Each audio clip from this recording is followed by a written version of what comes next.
الحمد لله وكفى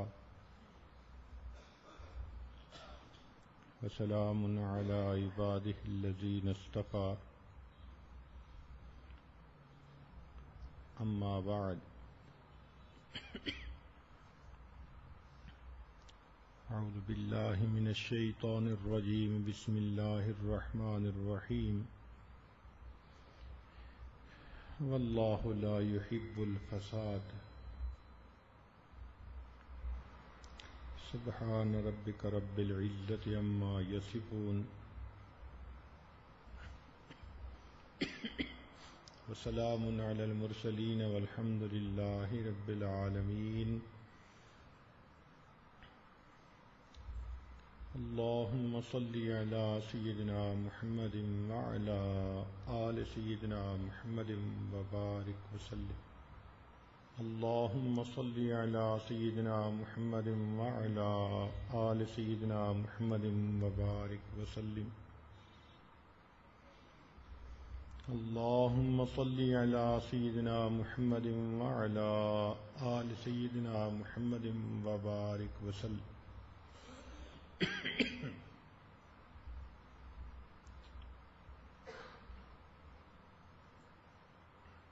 آپس کے لڑائی جھگڑوں میں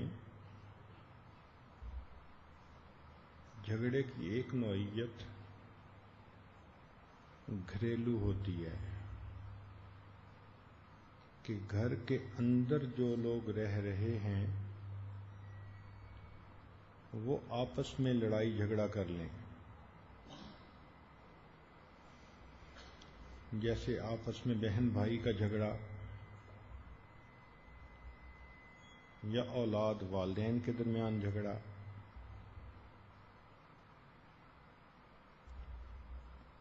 اس کو سمجھنے کے لیے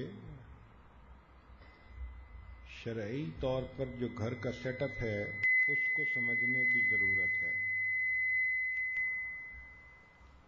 اللہ رب العزت نے انسان کو ایسے اعضاء دیے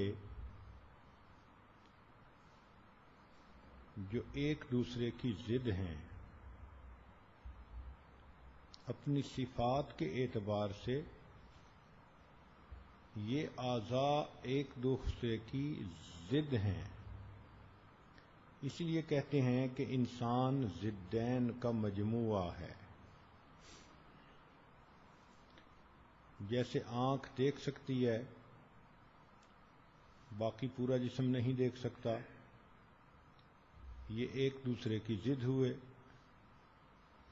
زبان بول سکتی ہے باقی پورا جسم نہیں بول سکتا، ایک دوسرے کی ضد ہوئے۔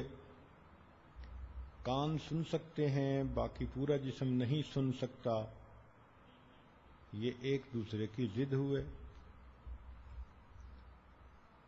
تو معلوم ہوا کہ انسانی جسم ایسے اعضاء سے مل کر بنا ہے جو اپنی صفات کے اعتبار سے ایک دوسرے کے مخالف، ایک دوسرے کے ضد ہیں،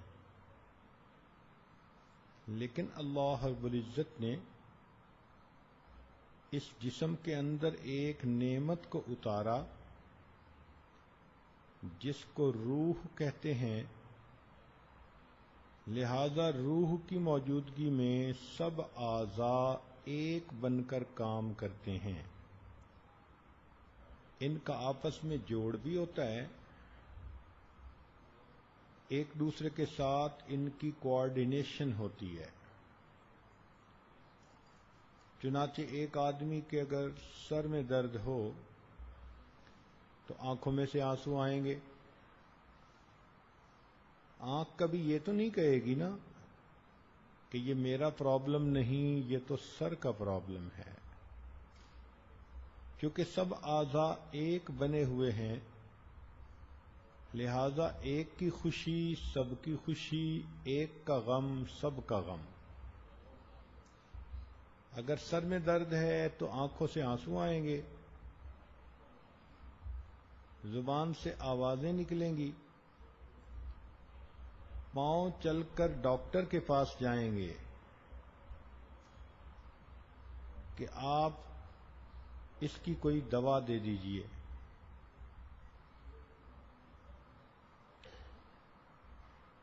تو گویا روح کی موجودگی میں جسم کے اعضاء ایک ہوتے ہیں، ایک دوسرے کے ساتھ مل جل کر زندگی گزارتے ہیں۔ کوئی دشمن اگر کسی کے سر پر ڈنڈا مارنا چاہے تو آپ دیکھیں گی کہ فوراً اس کے ہاتھ اٹھیں گے اور اس ڈنڈے کو پکڑنے کی کوشش کریں گے۔ ایسا کیوں کر رہے ہیں؟ وہ کوئی ہاتھوں پہ تو ڈنڈا نہیں مار رہا، جی وہ سر پہ ڈنڈا مارنا چاہتا ہے، مگر چونکہ یہ سب ایک ہیں لہذا سر کی تکلیف پورے جسم کی تکلیف ہوگی، اس لیے ہاتھ اس کو بچانے کے لیے اٹھے اور پاؤں وہاں سے بھاگے اپنے آپ کو بچانے کے لیے۔ تو زندہ انسان کے سب اعضاء ایک ہوتے ہیں، نیک ہوتے ہیں، آپس میں ایک دوسرے کے کوآرڈینیشن ہوتی ہے۔ یہاں نیک سے یہ مراد ہے۔ اب اگر اس انسان کے جسم سے روح کو نکال دیا جائے تو آپ دیکھیں گی کہ سب اعضاء ایک دوسرے سے اجنبی بن جائیں گے۔ جس انسان کی روح نکل گئی اس کی زبان کو بھی اگر کوئی آدمی کاٹ دے، نہ آنکھوں سے آنسو آئیں گے، نہ اس کے منہ سے تکلیف کی آواز نکلے گی، نہ ہاتھ پاؤں ہلیں گے اور وہاں سے بھاگنے کی کوشش کریں گے۔ کیوں؟ کہ جس چیز نے سب کو ایک بنایا ہوا تھا وہ رخصت ہو گئی، اب اعضاء سارے ایک دوسرے سے اجنبی ہو گئے، الگ الگ ہو گئے۔ اگر کوئی انسان یوں سوچے کہ بندے کی روح تو نکل گئی، ہم اس کے منہ کو سیل کر دیتے ہیں اور اس کے ناک کے راستے سے اس کے اندر ہوا بھر دیتے ہیں، تو کیا ہوا کے بھرنے سے وہ انسان زندہ ہو جائے گا؟ ہرگز نہیں۔ روح کا قائم مقام اور کوئی چیز نہیں بن سکتی۔ اب اس مثال کو ذہن میں رکھتے ہوئے ایک گھر کو اپنے سامنے رکھیے۔ ہر گھر ایسے افراد کا مجموعہ ہے جو اپنی پوزیشن، اپنے مقام کے اعتبار سے ایک دوسرے کے مخالف ہیں۔ مثلا باپ ہے، اس کی پوزیشن گھر میں کوئی دوسرا نہیں لے سکتا۔ ماں ہے، اس کی پوزیشن بیٹی نہیں لے سکتی، اس کی پوزیشن گھر میں کوئی دوسرا نہیں لے سکتا۔ بیٹی ہے، اس کا مقام ماں نہیں لے سکتی۔ بھائی ہے، اس کا مقام کوئی دوسرا نہیں لے سکتا۔ تو ماں، باپ، بہن، بھائی یہ مل کر ایک گھر بن گیا، مگر ہر ایک کی اپنی ایک آئیڈینٹی ہے۔ تو یوں کہہ سکتے ہیں کہ گھر ایسے افراد کا مجموعہ ہے جو ایک دوسرے کی ضد ہیں، مگر اللہ رب العزت نے ان میں ایک نعمت کو اتارا جس کی موجودگی میں یہ افراد اس طرح مل کر ایک اور نیک بن کر کام کرتے ہیں جس طرح روح کی موجودگی میں جسم کے اعضاء ایک بن کر کام کرتے ہیں، اور اس چیز کا نام ہے دین۔ لہذا جس گھر کے اندر دین ہوگا، نام کا نہیں عمل میں ہوگا، تو آپ دیکھیں گی کہ گھر کے لوگوں کے درمیان الفتیں، محبتیں ہوں گی، دل ایک دوسرے کے قریب ہوں گے، ایک فرد کی خوشی سارے گھر کی خوشی ہوگی اور ایک فرد کا غم سارے گھر کا غم ہوگا۔ یہ زندہ جسم کی طرح گھر گھرانا ہے، اور اگر دین کو گھر سے نکال دیا جائے تو جس طرح روح کی عدم موجودگی میں اعضاء ایک دوسرے سے اجنبی ہو جاتے ہیں، تو دین کی عدم موجودگی میں یہ سارے افراد ایک دوسرے سے الگ ہو جاتے ہیں۔ جس طرح جسم میں ہوا بھر دی جائے تو جسم زندہ نہیں ہوتا، اسی طرح گھر میں انسان کے بنے ہوئے کوئی اپنے اصول لاگو کر دیے جائیں، کوئی الزم لاگو کر دیا جائے تو اس سے گھر کے اندر وہ محبتیں پیدا نہیں ہو سکتی۔ اس دنیا میں اللہ رب العزت نے دو چیزوں کو جوڑنے کے لیے کوئی نہ کوئی تیسری چیز بنائی ہے۔ مثلا دو اینٹوں کو جوڑنے کے لیے اللہ رب العزت نے سیمنٹ کو بنا دیا، لیکن لکڑی کے دو ٹکڑوں کو جوڑنے کے لیے سیمنٹ کام نہیں آئے گا۔ وہاں ہو سکتا ہے کہ آپ کیل استعمال کریں اور لکڑی کے دو ٹکڑے بالکل یکجان ہو جائیں، لیکن کاغذ کے دو ٹکڑے جوڑنے ہوں، نہ سیمنٹ کام آئے گا نہ کیل کام آئے گا، وہاں پر گلو کام آئے گی۔ کپڑے کے دو ٹکڑے جوڑنے ہوں، نہ سیمنٹ کام آئے گا نہ کیل کام آئے گا نہ گلو کام آئے گی، ہو سکتا ہے وہاں پر سوئی دھاگا کام آ جائے۔ تو دیکھیں کہ مختلف چیزوں کو جوڑنے کے لیے کوئی نہ کوئی اللہ نے تیسری چیز بنائی ہے۔ سوال پیدا ہوتا ہے کہ دو انسانوں کے دلوں کو جوڑنے کے لیے اللہ نے کیا چیز بنائی؟ تو اس کا جواب دین اسلام ہے۔ اگر وہ دونوں لوگ شریعت پر عمل کرنے لگ جائیں، نیکی تقوی پر عمل کرنے لگ جائیں، تو اس نیکی کی وجہ سے اللہ ان کے دلوں میں خود بخود محبتیں پیدا فرما دیں گے۔ اور اس کی دلیل قرآن عظیم الشان میں سے اللہ تعالیٰ ارشاد فرماتے ہیں، ان الذین آمنوا وعملوا الصالحات سیجعل لهم الرحمن ودا، کہ جو لوگ ایمان لائیں گے، نیک اعمال کریں گے، ہم ان کے دلوں کے اندر محبتیں بھر دیں گے۔ تو نیکی پہ ہونا، دین پہ ہونا، یہ آپس میں دلوں کے محبتیں ہونے کا ذریعہ ہوتا ہے۔ اس لیے جو میاں بیوی دیندار ہوں ان کے درمیان مثالی محبتیں ہوتی ہیں، جو ماں باپ اور اولاد سب کے سب دیندار ہوں ان کے درمیان آپس میں مثالی تعلق ہوتا ہے۔ اس لیے گھر کے اندر محبتوں کو پھیلانے کے لیے، خوشیوں بھری زندگی گزارنے کے لیے سب افراد کو دین پر زندگی گزارنی چاہیے۔ بیٹی بھی دیندار، بیٹا بھی دیندار، ماں باپ بھی دیندار، تو دین پر عمل کی برکت سے اللہ تعالی دلوں کے اندر محبتیں بھر دیتے ہیں۔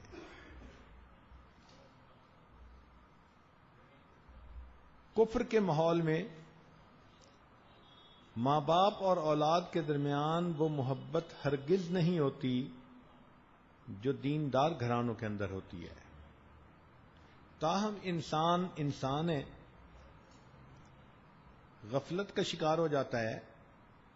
ہم دیکھتے ہیں کہ ہمارے گھروں میں اگرچہ ماں باپ اور اولاد کے درمیان بہت محبتیں ہوتی ہیں، لیکن کہیں کہیں ہمیں جھگڑے بھی نظر آتے ہیں۔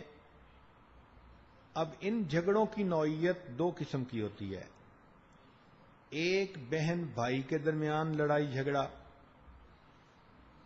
اور دوسرا ماں باپ اور اولاد کے درمیان لڑائی جھگڑا۔ تو آئیے بہن بھائی یا دو بھائی دو بہنوں کے درمیان لڑائی جھگڑوں کے اوپر کچھ تھوڑی دیر غور کر لیں۔ عام طور پر دیکھا کہ چونکہ بھائی بہن ہوتے ہیں بھائی بھائی ہوتے ہیں، ایک ماں باپ کی اولاد ہوتی ہے، تو جوانی کی عمر میں آپس میں ان کے ہنسی مذاق ہوتا ہے، اور زیادہ تر یہی ہنسی مذاق ایک دوسرے کے ساتھ جھگڑے کی بنیاد بن جاتا ہے۔ بھائیوں کی عام طور پر عادت ہوتی ہے کہ بہنوں کو تنگ کرتے ہیں،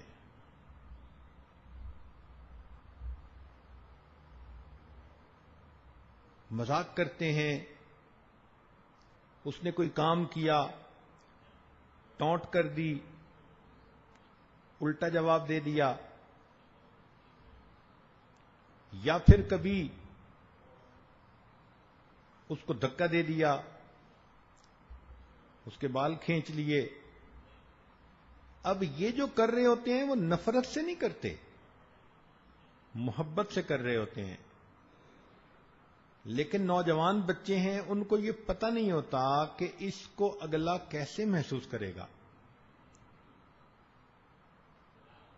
کتاب چھپا دی، اس کے کام میں کوئی عیب نکال دیا، بڑی محفل میں اس کو مذاق بنا دیا، تو عام طور پر بھائی بہنوں کے ساتھ ایسا کرتے رہتے ہیں، اور یہ محبت کی بنا پر کرتے ہیں۔ اب اس کے جواب میں بہن ہاتھ تو نہیں اٹھا سکتی، وہ زبان چلاتی ہے، وہ پھر آگے سے کڑوی کسیلی سناتی ہے، تو یہ لڑائی جھگڑے کی بنیاد ہو جاتی ہے۔ بلکہ کئی مرتبہ تو بھائی اگر اپنی بہن کو مارنے لگتا ہے تو بہن آگے سے بد دعائیں دینی شروع کر دیتی ہے۔ اب یہ بچے ہیں، ویسے دیکھو تو ایک دوسرے کے ساتھ بہت محبت، لیکن اس عمر کی وجہ سے، کچے پن کی وجہ سے ایک دوسرے کے ساتھ لڑائی جھگڑا بھی بہت۔ اچھا تم نے مجھے چیز نہیں دی تھی، میں تمہیں کیوں دوں؟ اس نے ایسے کہا تھا تو میں ایسے کیوں نہ کہوں؟ بس اس قسم کی چھوٹی چھوٹی باتیں ہوتی ہیں جس پر آپس میں ایک دوسرے کے ساتھ کھٹک پیدا ہوتی رہتی ہے۔ تو بنیادی وجہ اس کی ایک دوسرے کے ساتھ ہنسی مذاق، ایک دوسرے کے ساتھ حسد یا بدگمانی، یا ایک سوچتا ہے کہ ماں باپ اس کو پرائیورٹی زیادہ دیتے ہیں، مجھے نہیں دیتے، بڑے بھائی کی بات تو سب مانتے ہیں، میری بات تو کوئی سنتا ہی نہیں۔ اس قسم کی فیلنگز جو ہیں وہ آپس میں بھائی بہنوں کی لڑائی کا ذریعہ بنتی ہیں۔ اللہ رب العزت چاہتے ہیں کہ ایک ماں باپ کی اولاد آپس میں الفتوں محبتوں کی زندگی گزارے، لہذا اگر دو بھائی ہیں تو ان کو سمجھنا چاہیے کہ ہمارے درمیان ایک خون کا رشتہ بھی ہے اور دوسرا دین کا رشتہ بھی ہے۔ خون کے رشتے سے مراد کہ ماں باپ چاہیں گے دونوں ہمارے بیٹے ہیں، یہ آپس میں محبت پیار سے رہیں، اور دین کے رشتے سے مراد کہ اللہ تعالیٰ چاہتے ہیں دونوں میرے بندے ہیں، آپس میں محبت پیار سے رہیں۔ تو ان دونوں بھائیوں کو چاہیے کہ آپس میں اتنی محبت پیدا کر لیں کہ لوگ ان بھائیوں کو بھائی بھی سمجھیں اور ایک دوسرے کا دوست بھی سمجھیں۔ جب اللہ رب العزت اس رشتہ داری پہ خوش ہوتے ہیں تو کیا ضرورت ہے محلے کے لوگوں کو دوست بنانے کا؟ کیا ضرورت ہے سکول میں دوست بنانے کا؟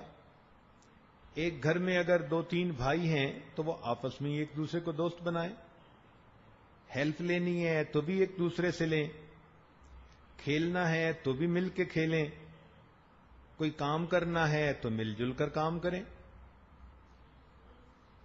کئی گھرانوں میں ایسا دیکھا گیا کہ بھائیوں کے اندر اتنی محبت ہوتی ہے، کوآرڈینیشن ہوتی ہے کہ وہ بھائی کم نظر آتے ہیں، دوست زیادہ نظر آتے ہیں. ہر کام ایک دوسرے کے مشورے سے کرتے ہیں، ایک دوسرے کا اکرام کرتے ہیں، عزت احترام. اس سے گھر کے اندر محبتیں بڑھتی ہیں، سکون بڑھتا ہے، پریشانیاں گھٹ جاتی ہیں. اور سچی بات یہی ہے کہ دنیا ہو یا آخرت، بندے پہ جب بھی مصیبت آئے تو اسے یاد تو اپنا بھائی ہی آتا ہے. اس کی دلیل قرآن عظیم الشان میں سے اللہ رب العزت نے جب حضرت موسیٰ علیہ السلام کو نبوت سے سرفراز فرمایا، حکم دیا اذهب الى فرعون انه طغى، جائیے فرعون کے پاس، وہ باغی طاغی بن گیا ہے. تو سیدنا موسیٰ علیہ السلام سمجھے کہ یہ بہت بڑا بوجھ ہے، مجھ اکیلے کے لیے اٹھانا مشکل ہوگا. اب اس بوجھ کو اٹھانے کے وقت ان کو اپنا بھائی یاد آیا. کیا دعا مانگی؟ رب اشرح لی صدری ویسر لی امری واحلل عقدۃ من لسانی یفقہوا قولی. پھر آگے کہا واجعل لی وزیرا من اہلی ہارون اخی، اے اللہ میرے بھائی ہارون کو آپ میرا وزیر بنا دیجئے. تو دیکھیے کہ اس بوجھ کو اٹھاتے ہوئے موسیٰ علیہ السلام کو اپنا بھائی یاد آیا. اسی طرح آخرت میں بھی ہوگا. چنانچہ قرآن مجید میں ہے کہ جب ایک آدمی کے گناہ زیادہ ہوں گے، نیکیاں تھوڑی ہوں گی، پریشان ہوگا، اسے کہا جائے گا کہ تم اپنے متعلقین سے نیکیاں لے سکتے ہو تو لے لو. تو یہ سب سے پہلے کس کی طرف رجوع کرے گا؟ قرآن مجید نے کہا یوم یفر المرء من اخی، بھائی کا نام سب سے پہلے آیا. تو اللہ رب العزت نے یہ ایسا رشتہ بنایا ہے کہ دنیا آخرت میں انسان اس کی طرف رجوع کرتا ہے. تو جب اللہ رب العزت چاہتے ہیں کہ دو بھائی محبتوں سے رہیں تو آپس میں محبت سے رہیں، زندگی بھی اچھی گزرے گی اور نامہ اعمال میں نیکیاں بھی لکھی جائیں گی. اس کو کہتے ہیں ہم خرما و ہم ثواب، کھجوریں بھی کھاؤ اور ثواب بھی لو. ایک دوسرے کی غلطیوں کو معاف کر دینا یہ عظمت ہوا کرتی ہے. آپس میں ہنسی مذاق ہو جاتا ہے، ایک سیریس بیٹھا ہے، دوسرا خواہ مخواہ مذاق کر کے اس کو تنگ کر رہا ہے، تو پھر آپس میں الجھ پڑتے ہیں. یہ غلط بات ہے. مذاق اس حد تک کرنا چاہیے کہ جو دوسرا برداشت کر سکے. جب دوسرے کا دل دکھے تو ایسا مذاق اچھا نہیں بلکہ برا ہوا کرتا ہے. دوسرے کو چھیڑنا، اس کو کسی غلطی پہ آر دلانا، فرض کرو کہ اس کو امتحان میں اچھے نمبر نہیں ملے، اب اس کا ریکارڈ لگانا، اس سے پھر دوسرے بندے کا دل دکھتا ہے. ہمارے بزرگوں نے ایک اصول بتایا، فرمایا کہ اگر اپنی عزت کرانا چاہتے ہو تو تم دوسروں کی عزت کرو. یہ نہیں ہو سکتا کہ ایک تو مذاق ہی اڑاتا رہے اور دوسرا اس کی عزت کرتا رہے. تالی دو ہاتھوں سے بجتی ہے. ایک دوسرے کے ساتھ اکرام کا معاملہ کرے کہ وہ چھوٹا ہے لہذا بڑے کا اکرام کرتا ہے، بڑا چھوٹے کے ساتھ شفقت رکھے کہ میرا بھائی ہے مجھ سے چھوٹا ہے. جب ایک طرف سے شفقت ہوگی دوسری طرف سے عزت ہوگی تو آپس میں الفتیں محبتیں بڑھ جائیں گی. تو بھلائی اور خیر خواہی کا رویہ اپنانے سے دلوں میں احترام پیدا ہوتا ہے. یہ جو آپس میں تعلق جوڑنا ہے اس کو شریعت نے صلہ رحمی کہا. صلہ رحمی کا مطلب کہ جن رشتے ناتوں کو شریعت نے کہا کہ قریبی ہیں ان کو مضبوط رکھا جائے، آپس میں میل جول لین دین پیار محبت یہ تعلق نبھایا جائے، اس کو صلہ رحمی کہتے ہیں. اور ایک دوسرے کے ساتھ بولنا چھوڑ دینا، انٹریکٹ کرنا چھوڑ دینا، اس کو قطع رحمی قطع تعلقی کہتے ہیں. تو اللہ تعالیٰ کو قطع تعلقی ناپسند ہے اور محبت پیار سے آپس میں رہنا صلہ رحمی یہ پسند ہے. حدیث پاک میں آتا ہے کہ دو چیزوں کا بدلہ بہت جلدی ملتا ہے. توجہ سے سنیں اور نوجوان بچے اور بچیاں اس بات کو پلے باندھیں کہ دو چیزوں کا بدلہ انسان کو بہت جلدی ملتا ہے. ایک، اگر آپس میں صلہ رحمی کرے تو اس کی برکتیں اس کی زندگی میں بہت جلدی ظاہر ہوتی ہیں. اور دوسرا، اگر کوئی بندہ تکبر کا بول بولے تو تکبر کا بول بولنے کی وجہ سے، ظلم کرنے کی وجہ سے اس کا عذاب انسان کو بہت جلدی آنکھوں سے دیکھنا نصیب ہو جاتا ہے. تو صلہ رحمی کا ثواب جلدی ملتا ہے، ظلم کا عذاب جلدی ملتا ہے. پھر سنیے، صلہ رحمی کا ثواب جلدی ملتا ہے اور ظلم کا عذاب جلدی ملتا ہے. یہ دونوں کام ایسے ہیں، لہذا ہمیں چاہیے کہ ہم آپس میں صلہ رحمی کے ساتھ رہیں. ایک حدیث مبارکہ میں نبی علیہ الصلوۃ والسلام نے ارشاد فرمایا کہ صلہ رحمی پر اللہ تعالی بندے کو 3 انعام عطا کرتے ہیں. صلہ رحمی پر، صلہ رحمی سے کیا مراد؟ کہ بہن بھائی آپس میں اگر محبت پیار سے رہیں، کوآرڈینیشن کے ساتھ رہیں، تو صلہ رحمی کے 3 انعام. پہلا انعام، اللہ تعالیٰ بندے کی عمر کو طویل کر دیتے ہیں، لمبی عمر عطا کرتے ہیں. دوسرا انعام، اللہ رب العزت اس بندہ کے رزق کشادہ فرما دیتے ہیں، کھلا رزق عطا فرما دیتے ہیں.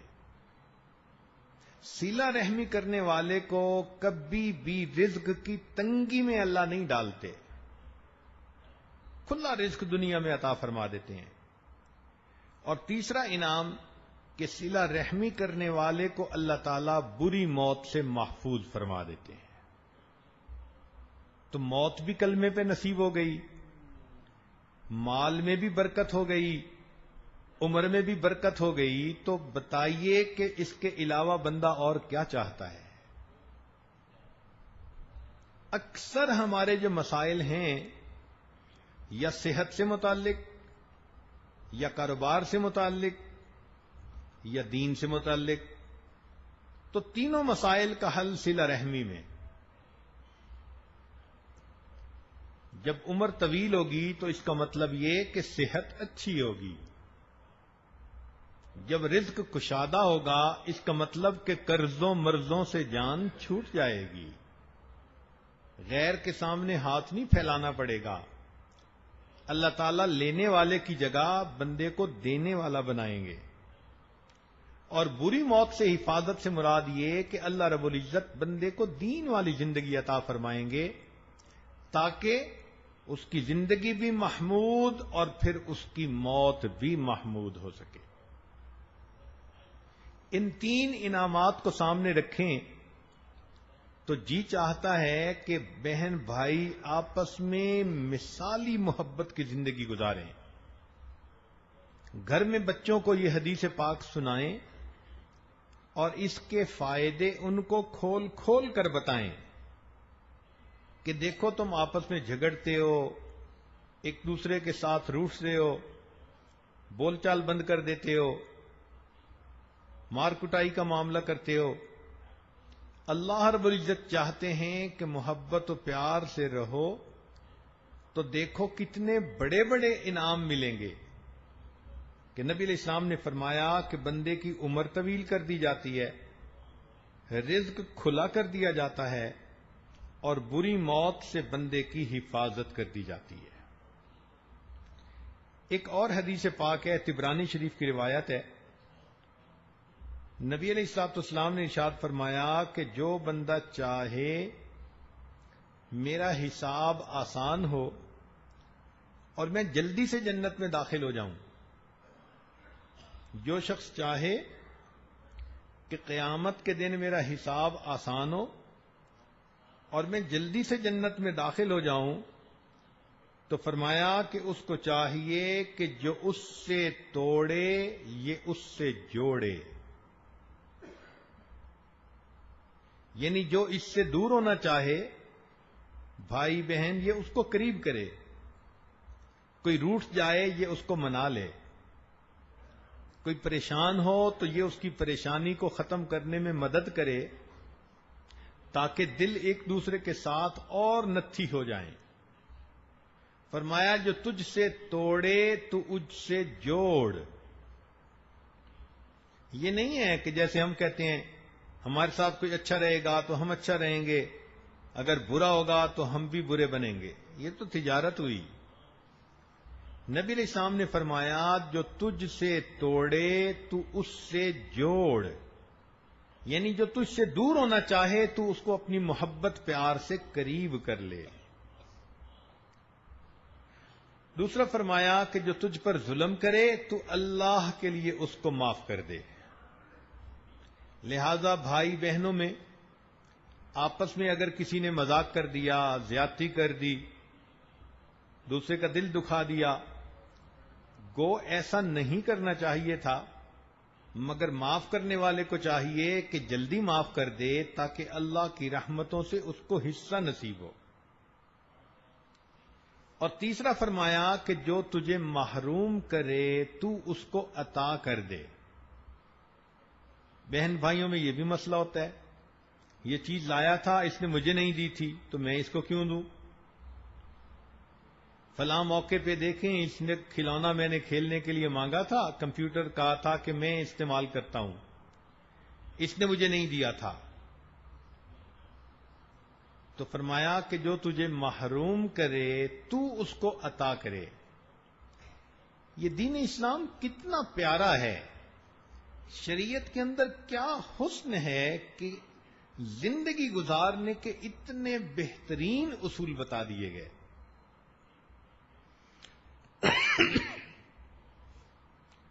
چنانچہ نبی علیہ السلام فرماتے تھے صل من قطعک، جو تجھ سے توڑے تو اس سے جوڑ، واعف عمن ظلمک، جو تجھ پر ظلم کرے تو اسے معاف کر دے، وَأَحْسِن مَنْ أَسَاءَ إِلَيْكَ، جو تیرے ساتھ برائی کرے تو اس کے ساتھ اچھائی کا معاملہ کر۔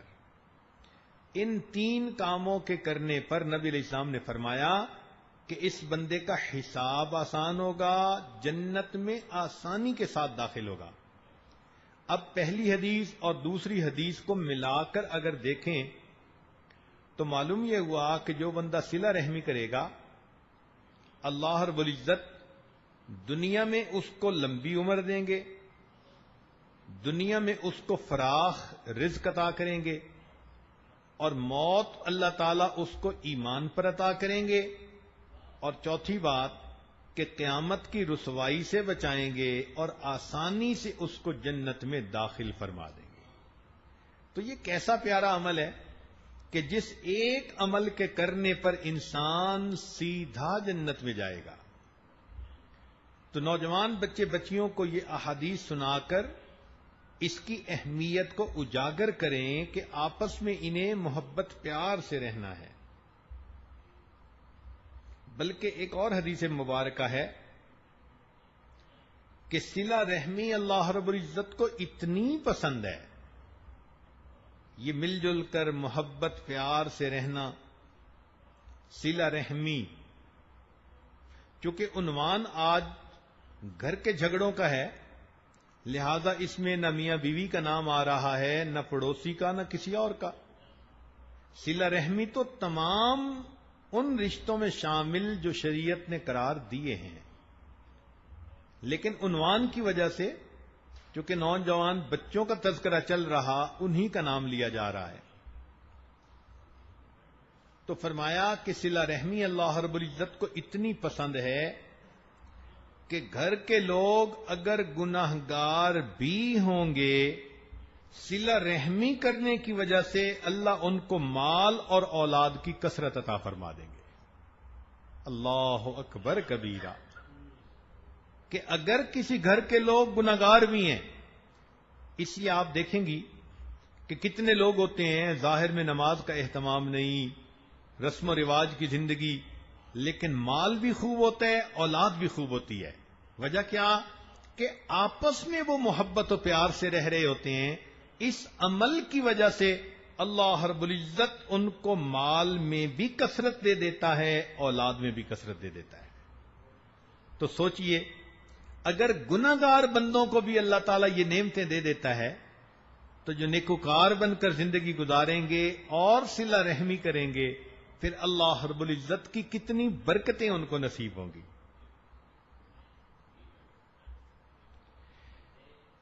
دوسرا زاویہ ماں باپ اور اولاد کے درمیان. عام طور پر دیکھا کہ ماں باپ اولاد کی تربیت چاہتے ہیں، ان کو روک ٹوک کرتے ہیں. نوجوان بچوں کو روک ٹوک بری لگتی ہے. ماں نے کہہ دیا بیٹی تم نے فلاں کے گھر نہیں جانا، حکمت ہوگی کوئی اس میں. اب بیٹی کو غصہ چڑھ گیا، امی تو پابندیاں ہی لگاتی رہتی ہے، باجی کو جانے دیتی ہے، مجھے کیوں نہیں جانے دیتی. ماں نے کہا کہ بیٹی تم دوپٹے کا خیال نہیں رکھتی. کیا مصیبت ہے، امی گھر میں بھی آرام سے نہیں رہنے دیتی. تو بجائے اس کے کہ بچی یوں کہے کہ ہاں امی یہ اچھی عادت ہے مجھے اپنانی ہے، اس کو پابندیاں نظر آتی ہیں. جب نفس کے اندر انانیت ہوتی ہے تو اصلاح کی ہر بات بندے کو بری لگتی ہے. میں اسے سمجھوں ہوں دشمن جو مجھے سمجھائے ہے، جو سمجھائے وہی دشمن نظر آتا ہے. فون اٹھایا، ماں نے کہہ دیا بیٹی جب میں بھی ہوں تیرے بھائی بھی ہیں تو گھر میں دوسرے لوگ فون اٹھا لیں گے، آپ کیوں اٹھاتی ہو؟ اس پہ جھگڑا. ماں نے کہہ دیا کہ دسترخوان پہ بیٹھے ہوئے کہ فلاں چیز کم ہے لے کے آؤ. ہر وقت مجھے ہی کام کہا جاتا ہے، مجھے سکون سے امی کھانا بھی نہیں کھانے دیتی. تو نوجوانوں کی تھنکنگ بھی عجیب ہوتی ہے. تو کئی مرتبہ تو روک ٹوک پہ ان کو دکھ ہوتا ہے، حالانکہ ماں باپ ان کے محسن ہوتے ہیں، وہ ان کو اچھی باتوں پہ روک ٹوک کر رہے ہوتے ہیں، مگر یہ اس بات کو سمجھ نہیں رہے ہوتے. لہذا روک ٹوک سے دل کا تنگ ہونا یہ انتہائی بری بات ہے. روک ٹوک کو اپنے لیے بہتر سمجھیے. نوجوان بچے یہ سمجھیں کہ شکر ہے ہمارے قریب کوئی ایسا ہے کہ جو ہمیں غلطی ہونے سے پہلے اس سے بچا لیتا ہے. ہر بندے کو تجربات کرنے کی ضرورت نہیں.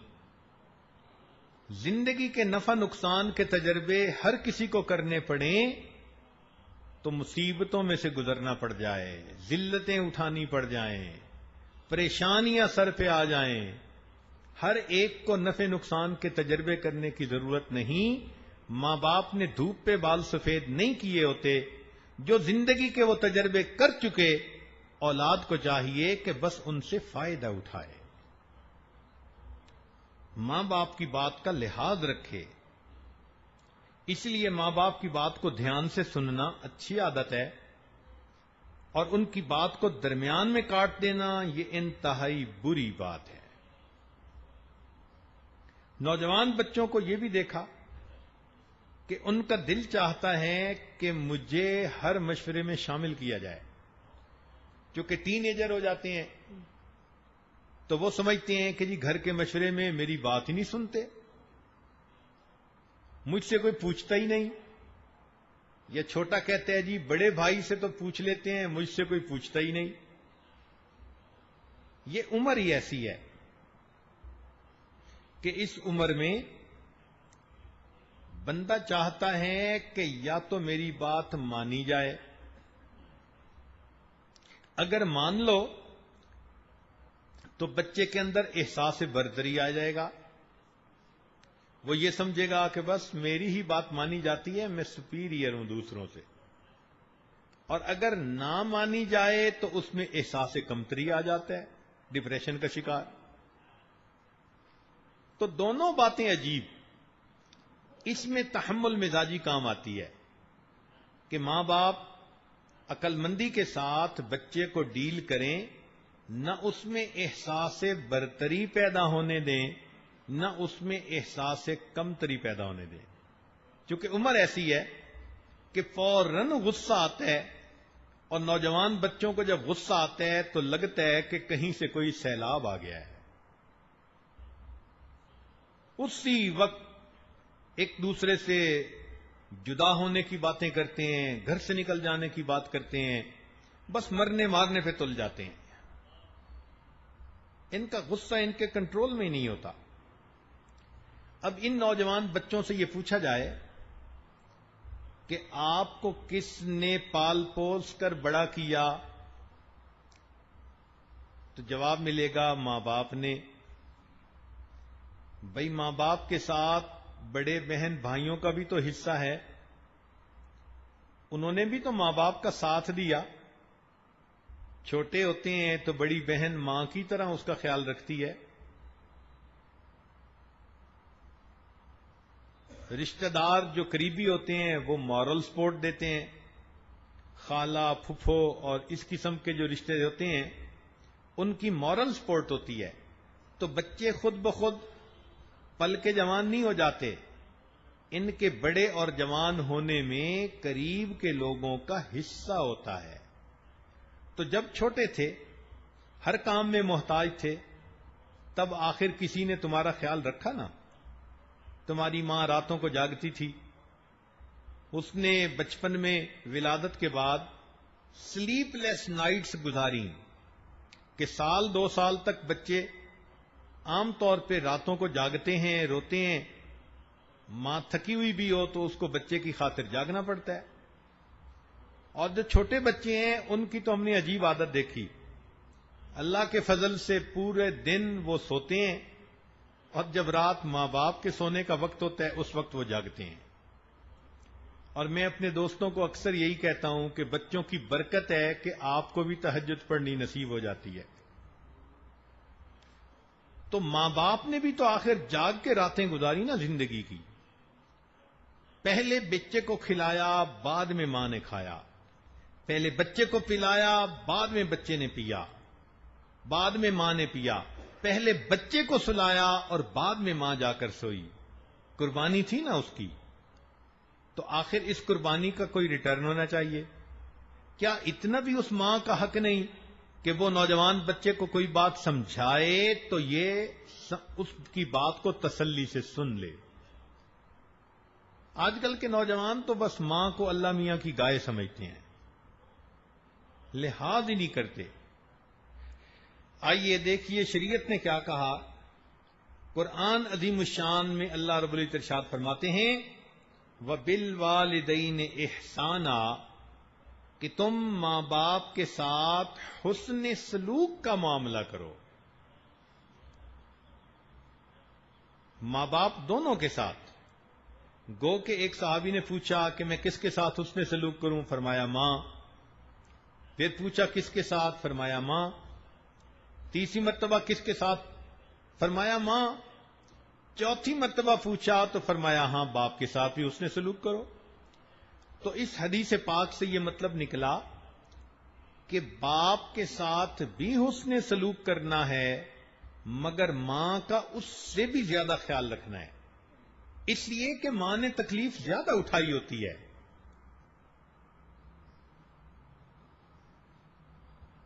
ایک سال تو اس نے پیٹ میں اٹھایا ہوتا ہے، پھر اس کے بعد 2 سال اس نے گود میں اٹھایا ہوتا ہے، ہر وقت بچے ہی میں مصروف ہوتی ہے. 24 گھنٹے کی خادمہ. کوئی ڈیوٹی تھوڑا ہوتی ہے کہ 8 گھنٹے میں بچے کو اٹینڈ کروں گی اور پھر میں بری. نہیں، ماں باپ تو 24 گھنٹے اس کے لیے ہیں. بلکہ پہلے وقتوں میں جب آج کل کے ڈائپر نہیں ہوتے تھے اور بچے رات کو سوئے ہوئے سردی کے موسم میں اپنے بستر پر پیشاب کر دیتے تھے، تو ہم نے ایسی مثالیں بھی سنی کہ ماں بچے کو خشک بستر پر لٹا دیتی تھی اور گیلے بستر پر خود لیٹ جاتی تھی. اللہ اکبر کبیرہ.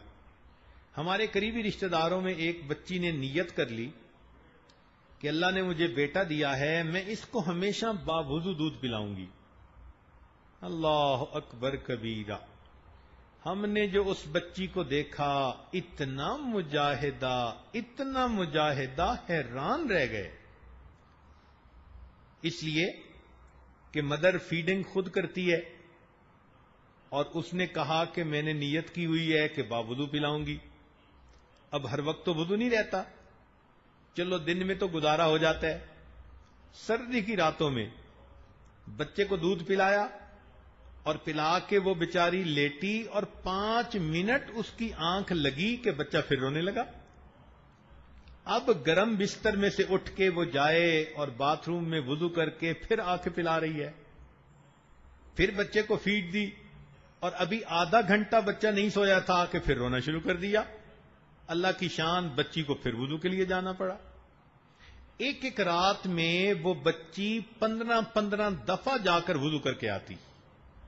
سوچیں وہ بچی رات کو کیا سوتی ہوگی. سفر میں بچہ رو رہا ہے اور بچی کا اس وقت وضو نہیں. اب جی کہیں وضو کی جگہ تلاش کرو. اب بچی کے لیے سفر میں وضو کی جگہ کتنا مشکل کام. کس جتن سے اس نے اپنے اس بیٹے کو دودھ پلایا. یہی سوچ سوچ کے مجھے حیرت ہوتی ہے اور دل کہتا ہے کہ واقعی اللہ رب العزت نے جو ماں کا یہ مقام بتایا، یہ اس ماں کا حق بنتا ہے. اسی لیے حدیث پاک میں آتا ہے کہ اللہ رب العزت شب قدر کے اندر بڑے بڑے گناہگاروں کی مغفرت فرما دیتے ہیں. جو ماں باپ کا نافرمان ہوتا ہے، شب قدر میں بھی اللہ اس کی مغفرت نہیں فرمایا کرتے. نبی علیہ الصلوۃ والسلام کی خدمت میں ایک صحابی آئے اور کہنے لگے اے اللہ کے نبی، مجھ سے بڑا گناہ سرزد ہو گیا. نبی علیہ السلام نے فرمایا جاؤ اپنی ماں سے دعا کروا لو. اس نے کہا اے اللہ کے نبی، میری ماں تو فوت ہو چکی. فرمایا جاؤ تمہاری خالہ ہے کہ جی وہ زندہ ہے. فرمایا جاؤ خالہ سے دعا کروا لو، اللہ تمہارے بڑے گناہ کو بخش دیں گے. سوچئے جب کبیرہ گناہوں کو اللہ ماں کے ہاتھ اٹھنے پر معاف فرما دیتے ہیں تو اللہ کے ہاں ماں کا کیا مقام ہوگا.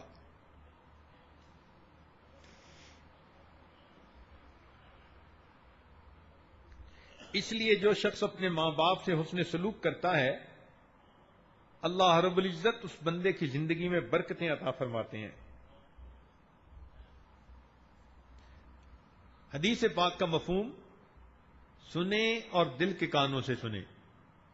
کہ جو شخص اپنے ماں باپ کے ساتھ حسن سلوک کا معاملہ کرتا ہے اس کی آنے والی اولاد کل اس کے ساتھ حسن سلوک کا معاملہ کرے گی. یہ ہے عدل کا بدلہ. جیسی کرنی ویسی بھرنی. جو نوجوان بچے بچیاں آج اپنے ماں باپ کی خدمت کریں گی کل جب ان کی شادیاں ہوں گی اور خود ماں باپ بنیں گے اللہ ان کو بھی فرما بردار اولاد عطا فرمائیں گے. کیا مزے کی بات ہے. تو اس لیے نوجوان بچے بچیوں کو چاہیے کہ خدمت کر کے ماں باپ کو راضی کریں تاکہ ان کی اولاد ان کو راضی کرے اور اس کے ذریعے سے اللہ رب العزت بھی ان سے راضی ہو جائیں. اس لیے شریعت نے کہا کہ ماں باپ اگر فوت ہو جائیں تو بندے کو چاہیے کہ جو ماں باپ کے تعلق والے تھے انسان ان کے ساتھ حسن سلوک کا معاملہ کرے. مثلا ایک بندہ کہتا ہے میں اپنی ماں کی خدمت نہ کر سکا فوت ہو گئی تو بھائی اب آپ اپنی خالاؤں کی خدمت کرو. جی خالہ بھی کوئی نہیں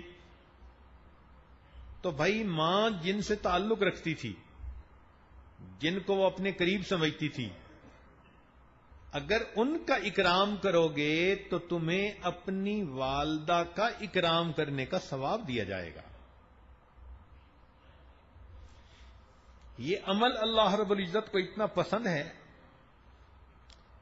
کہ انسان کو دنیا کی مصیبتوں سے بھی بچاتا ہے.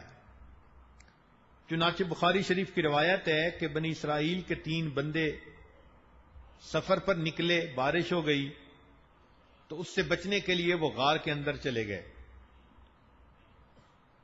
بارش کی وجہ سے ایک بڑی چٹان جو تھی وہ گری اور غار کے منہ کے اوپر آ گئی. اتنی وزنی تھی کہ تینوں نے مل کر زور لگایا مگر وہ ہلتی نہیں تھی. اب کوئی وہاں تھا ہی نہیں جو ان کی مدد کرے. تینوں زور لگا لگا کے جب تھک گئے عاجز آ گئے تو اب ان کو موت آنکھوں کے سامنے نظر آنے لگ گئی کہ غار کا منہ بند ہے، ہم بھوکے پیاسے ایڑیاں رگڑ کر یہیں مر جائیں گے. اس وقت انہوں نے سوچا کہ اللہ رب العزت کے سامنے کوئی اپنے عمل پیش کرو کہ جن عملوں کو قبول کر کے اللہ ہمیں اس مصیبت سے نجات دے دے.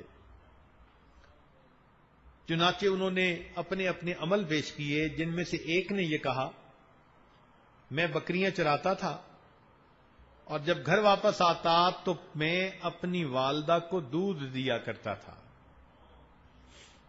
ایک رات جب میں آیا تو والدہ سو چکی تھی. میں دودھ لے کر کھڑا رہا کہ والدہ کی آنکھ کھلے گی تو میں دودھ دوں گا. اللہ وہ پوری رات سوئی رہی، ان کی آنکھ نہیں کھلی اور میں پوری رات ہاتھ میں دودھ کا گلاس لے کے انتظار کرتا رہا.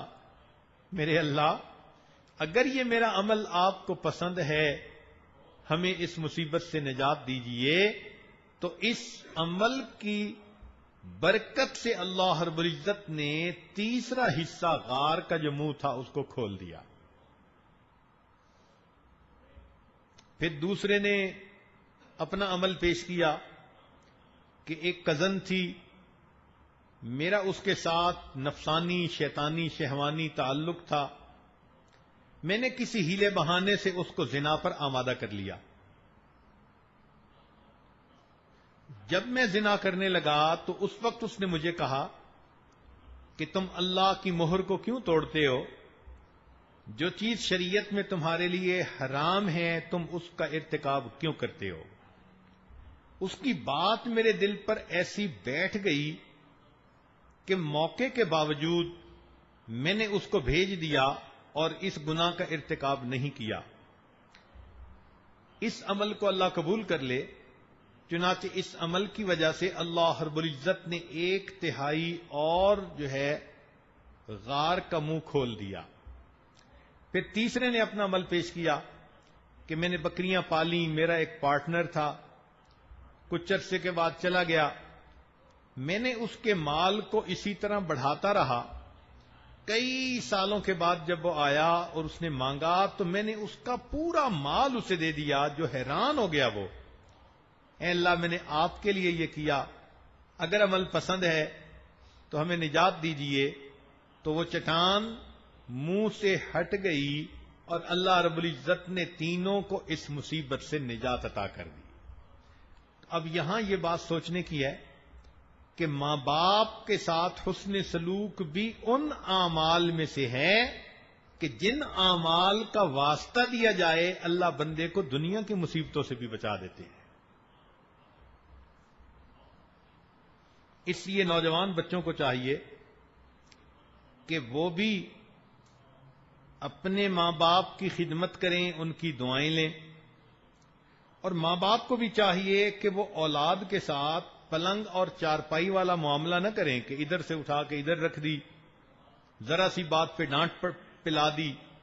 وہ بھی ان کو انسان سمجھیں, ان کی بات کو سنیں اور ان کو سمجھانے کی کوشش کریں. زبردستی اپنی رائے بچوں پہ ٹھونسنے کی بجائے ان بچوں کو سمجھانا چاہیے, نفع نقصان بتانا چاہیے, تاکہ بچے اپنی خوشی کے ساتھ ایک کام کو کر رہے ہوں. تو ماں باپ کو بھی اس کا خیال کرنا چاہیے اور اولاد کو بھی خیال کرنا چاہیے. اب اگر بالفرض ماں باپ خیال نہیں کر پاتے تو کیا نوجوانوں کو بھی پھر خیال نہیں رکھنا چاہیے؟ نہیں. شریعت کہتی ہے کہ ماں باپ نے اگر خیال نہ بھی رکھا تمہیں اجر تب ملے گا جب تم پھر بھی ان کی خدمت کرو گے. حیرت کی بات ہے کہ شریعت کہتی ہے کہ ماں باپ اگر کافر ہیں اور مشرک ہیں, وَصَاحِبْهُمَا فِي الدُّنْيَا مَعْرُوفًا, تم اس دنیا میں ان کے ساتھ پھر بھی اچھائی کا معاملہ کر لو. تو کافر اور مشرک ماں باپ کے ساتھ اگر اچھائی کا حکم, تو جو ایمان والے ماں باپ ہیں جنہوں نے بچے کو چھوٹی عمر میں کلمے کی نعمت دے دی, ان کے ساتھ اچھائی کرنا اللہ کو کتنا پیارا ہوگا.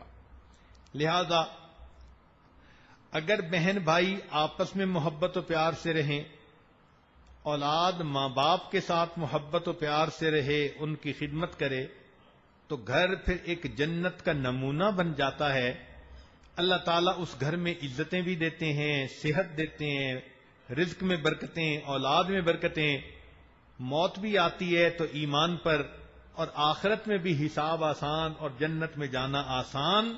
تو اس عمل پر دیکھیے اللہ رب العزت کی کتنی رحمتیں ہوتی ہیں. ہمارے قریب کے ایک دیہات میں ایک واقعہ پیش آیا جو سنا کر یہ عاجز اپنی بات کو مکمل کرتا ہے. امید ہے کہ نوجوان بچے اور بچیاں اس بات کو دل کے کانوں سے سنیں گے.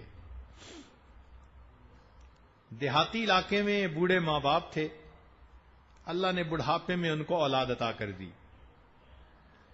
بچے کو انہوں نے پڑھایا, بچہ ذہین تھا,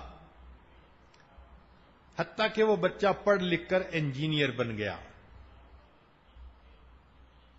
اب جب وہ انجینئر بنا تو شہر کے اندر اس کو بڑی اچھی نوکری مل گئی,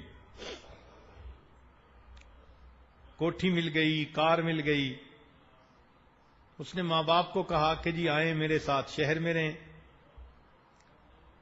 ماں باپ چونکہ دیہات میں رہنے کے عادی تھے, رشتہ داریاں وہیں تھیں اور آزاد ماحول فضا تھی, اور وہ اس ماحول میں ایڈجسٹ ہو چکے تھے.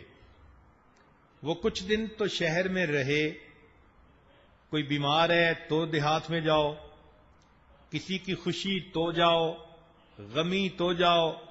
تو ماں باپ نے کہا کہ بیٹے ہم سے بار بار کہ یہ سفر نہیں ہوتے, ہمیں آپ وہیں دیہات میں رہنے دو, ساری برادری وہیں ہے, ہم ان کی خوشی غمی میں بھی شریک ہوتے رہیں گے. آپ نے اگر رہنا ہے تو آپ شہر میں رہ لو, آتے رہنا, ہم سے ملتے رہنا. چنانچہ اس طرح بچے نے شہر رہنا شروع کر دیا. کچھ عرصے کے بعد اس نے سوچا کہ بھئی اب ہر طرح سے میں سیٹ تو ہو ہی چکا ہوں, تو مجھے شادی کروا لینی چاہیے. شہر کا ایک بڑا معزز گھرانہ تھا, ان کے بارے میں پتہ چلا کہ ان کی بیٹی خوبصورت بھی ہے، خوبصیرت بھی ہے، اس نے ان کی طرف نکاح کا پیغام بھیجا. ماں باپ سے پوچھا، ماں باپ نے کہا کہ بیٹے زندگی آپ نے گزارنی ہے، جہاں آپ خوش ہوں گے ہم بھی وہیں خوش ہوں گے. لو جی، اس کی شادی ہو گئی. اب شادی کے بعد یہ اپنی بیوی کو گھر لے کے آیا. بیوی کچھ عرصہ تو ماں باپ کو ملنے، اس کے ماں باپ کو ملنے دیہات میں جاتی رہی. پھر جب بچوں کے سلسلے شروع ہو جاتے ہیں تو آنا جانا بھی مشکل ہوتا ہے. ماں باپ اس بچے کو کہتے کہ آپ ہمارے پاس ہفتے میں ایک دفعہ آ جایا کرو. یہ ایک دفعہ چلا جاتا ملنے. اب بندہ ہے، کئی دفعہ پلاننگ کرتا ہے کہ میں 2 گھنٹے میں آ جاؤں گا اور 2 کی جگہ 6 گھنٹے لگ جاتے ہیں. تو جب اس طرح ذرا دیر ہونی شروع ہوئی تو بیوی کو بھی برا لگا، وہ بھی پھر بولنا شروع ہو گئی. جیسے عورتوں کی ایک لینگویج ہوتی ہے، بس آپ تو جب چلے جاتے ہیں تو پچھلے تو آپ کے لیے نظر میں مر ہی جاتے ہیں، پیچھے تو کوئی ہوتا ہی نہیں. بس آپ جایا کریں تو وہیں ماں کے پاس بیٹھ جایا کریں، وہیں رہا کریں، یہاں آنے کی کیا ضرورت ہے. اب یہ نوجوان بچہ شریف النفس تھا، سمجھاتا اپنی بیوی کو، وہ بھی امیر گھرانے کی تھی اور آگے سے بات کو بڑھا دیتی تھی. خواہ مخواہ کے آرگومنٹس آپس میں ہو جاتے، اور یہ ہر ہفتے کا مسئلہ. 1 دن 2 دن 2-4 سال گزرے تو اب جو ہے بیوی جو تھی وہ ماں باپ کے پاس جانے سے الرجک ہو گئی. جب یہ جانے لگتا تو وہ ہنگامہ کر دیتی. یہ پریشان کہ وہاں نہ جاؤں تو ماں باپ ناراض، اور اگر جاؤں تو یہاں بیوی ناراض. سوچتا تھا کہ میں کیسے اس مصیبت سے جان چھڑاؤں. اتنے میں اس کو سعودی عرب سے ایک جاب آفر آ گئی. بہت اٹریکٹیو پیکج تھا، فرنج بینیفٹس تھے. اس نے ماں باپ کو جا کر بتایا کہ مجھے تو سعودی عرب میں نوکری مل لی ہے. ماں باپ بڑے خوش ہوئے. بیٹے ہمارا اللہ حافظ ہے، تم پاس دیس میں جاؤ گے، اللہ کا گھر دیکھو گے، اور بیٹے ہمارے لیے یہی خوشی کافی ہے. ماں باپ نے اجازت دے دی. یہ بیوی بچوں کو لے کر مکہ مکرمہ آ گیا. وہاں آنے کے بعد اس زمانے میں ٹیلی فون تو زیادہ ہوتے نہیں تھے، بس جو حج اور عمرے پہ لوگ آتے تھے انہی کے ذریعے پیغام رسانی ہوتی تھی یا کوئی چیز ایک دوسرے کو پہنچا دی جاتی تھی. چنانچہ یہ بچہ شروع میں ان کے لیے خرچہ بھی بھیجتا رہا اور کبھی کبھی صحت خوشی کے پیغام بھی بھیجتا رہا. لیکن 13 سال یہ وہیں پر رہا اور اپنے والدین کی طرف واپس نہ آ سکا. نیک تھا، ہر سال حج کرتا تھا. ایک مرتبہ حج کے دوسرے تیسرے دن یہ مطاف میں کھڑا ہے، بیت اللہ کے سامنے زارو قطار رو رہا ہے. کسی اللہ والے نے دیکھا، پوچھا نوجوان کیا ہوا؟ کہتے ہیں کہ مجھے 13 سال ہو گئے ہیں، ہر دفعہ میں حج کرتا ہوں، لیکن حج کے 2-3 دن کے بعد میں خواب دیکھتا ہوں کہ کوئی کہنے والا کہتا ہے تیرا حج قبول نہیں، اور میں پریشان ہوں کہ پتہ نہیں کون سی مجھ سے ایسی غلطی ہوتی ہے کہ میرا حج اللہ کی بارگاہ میں قبول ہی نہیں. وہ اللہ والے تھے، بندے کی نبض پہچانتے تھے. انہوں نے 2-4 باتوں میں گیس کر لیا، فگر آؤٹ کر لیا کہ اس بچے نے 13 سال ماں باپ کو شکل ہی نہیں دکھائی، ان کے پاس گیا ہی نہیں، تو بوڑھے ماں باپ صاف ظاہر ہے کہ اس پر خفا ہوں گے. انہوں نے بات سمجھائی کہ بیٹے جاؤ، ماں باپ زندہ ہیں، ان کی خیر خبر لو، پھر واپس آنا. خیر یہ بچہ آیا اور اس نے آ کر فوراً اپنی ٹکٹ بک کروا لی. بیوی نے کچھ آئیں بائیں شائیں کرنے کی کوشش کی، مگر یہ نوجوان سیریس تھا، اس نے بھی اس کو شیر کی آنکھیں دکھائیں. جب بیوی نے دیکھا کہ یہ بہت سیریس نظر آتا ہے تو چپکے سے ڈر کے مارے بھیگی بلی بن کے بیٹھ گئی. خیر اس نے تیاری کی, یہ واپس اپنے ملک آیا.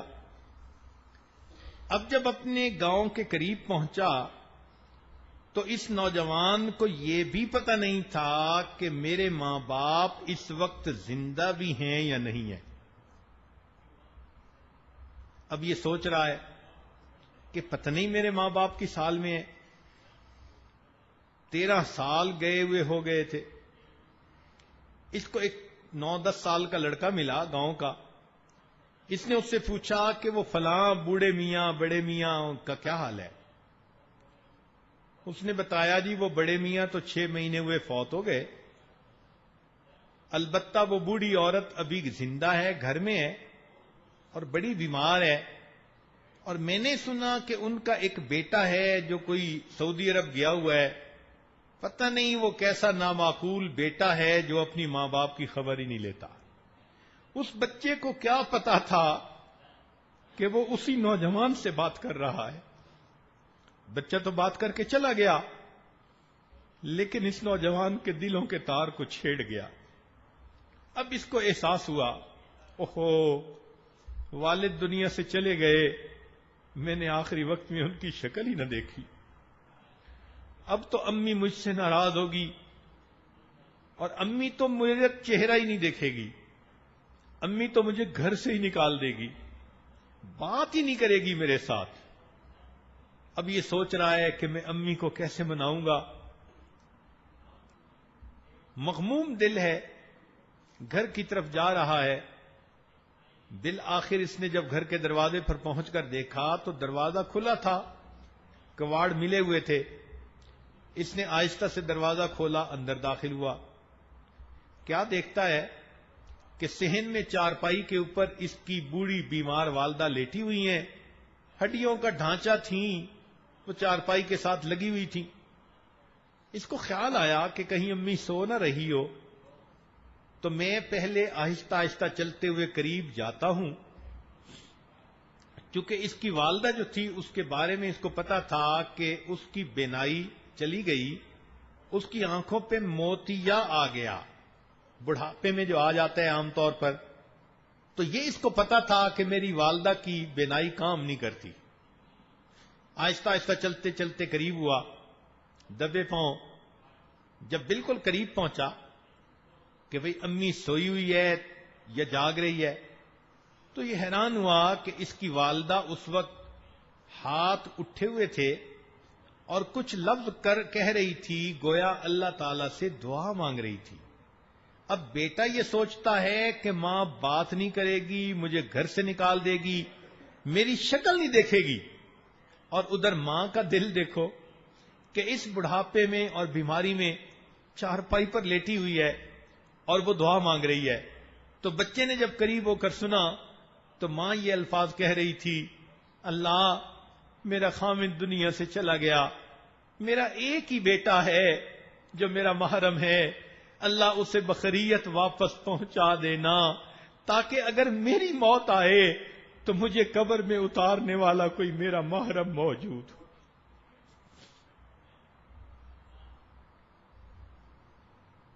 ماں یہ دعائیں مانگ رہی ہے اور بیٹا سمجھتا ہے کہ ماں مجھے دیکھنا بھی گوارا نہیں کرے گی. تو ماں کے جب الفاظ اس نے سنے کہ امی کہہ رہی ہے, اللہ میرا خامد تو فوت ہو گیا, میرا ایک ہی بیٹا ہے, بخیریت اس کو واپس پہنچانا تاکہ جب میری موت کا وقت آئے مجھے بھی قبر میں اتارنے والا کوئی میرا محرم موجود. اس نے فوراً کہا, امی میں آ گیا ہوں. تو ماں چونک اٹھی, آواز سنتے ہی میرے بیٹے آ گئے. جی امی میں آ گیا ہوں.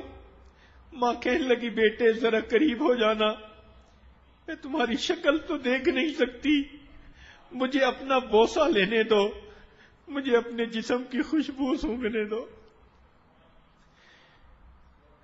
یہ ماں کی محبت ہوتی ہے. خیر یہ بچہ 2-4 دن وہاں رہا.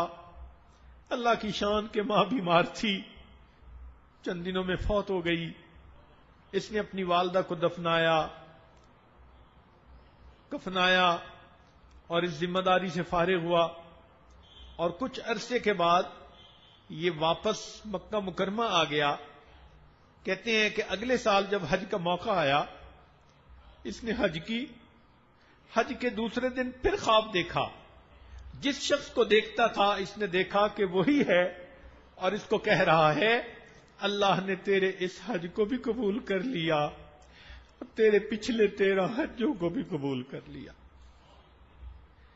جب ماں باپ کے ساتھ حسن سلوک سے اللہ رب العزت بندے کے عملوں کو قبول کر لیتے ہیں اور اس کے ساتھ رحمتوں کا معاملہ کرتے ہیں، تو نوجوانوں کو چاہیے کہ گھروں میں نہ آپس میں الجھیں، نہ ماں باپ کی بے قدری کریں.